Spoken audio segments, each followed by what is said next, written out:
خلکو سترګې به تاسو داسې لیدلې وي چې د هغوی رنګ تور وي یا خړ وي یا سور وي یا تک شین وي. نو دا اخر د څه د وجې وي؟ کم رنګ چې موږ او تاسو ته په سترګو کې لیدی شي دې ځای ته په میډیکل کې آیرس ویلی شي. او کله چې په دې باندې لایټ لګیږي نو موږ او تاسو ته د سترګو رنګ یا تور لیدی شي یا شین لیدی شي. په وجود کې یو رنګ ورته ویلی شي چې هغې ته میلینین وایي. او کله چې د انسان په وجود کې میلینین زیات وي نو د هغه د سترګو رنګ تور وي او د دې سره سره د هغه د څرمنې رنګ هم تور وي.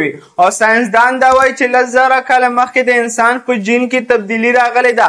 یعنې جین یو داسې څیز دی چې دا د مور او پلار نه خصوصیات ماشوم ته راوړي. نو کله هم چې په دې جین کې تبدیلي راغله نو د دې سره د انسان د سترګو په رنګ کې هم تبدیلي راغله چې د هغې سره د انسان په سترګو کې شین رنګ اختیار شو.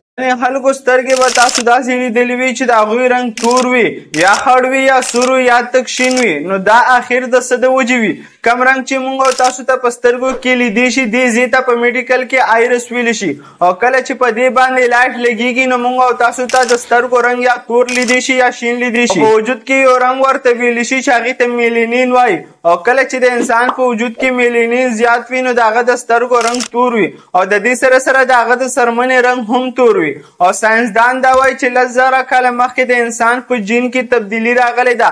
یعنې جین یو داسې څیز دی چې دا د مور او پلار نه خصوصیات ماشوم ته راوړي. نو کله هم چې په دې جین کې تبدیلي راغله نو د دې سره د انسان د سترګو په رنګ کې هم تبدیلي راغله چې د هغې سره د انسان په سترګو کې شین رنګ اختیار شو.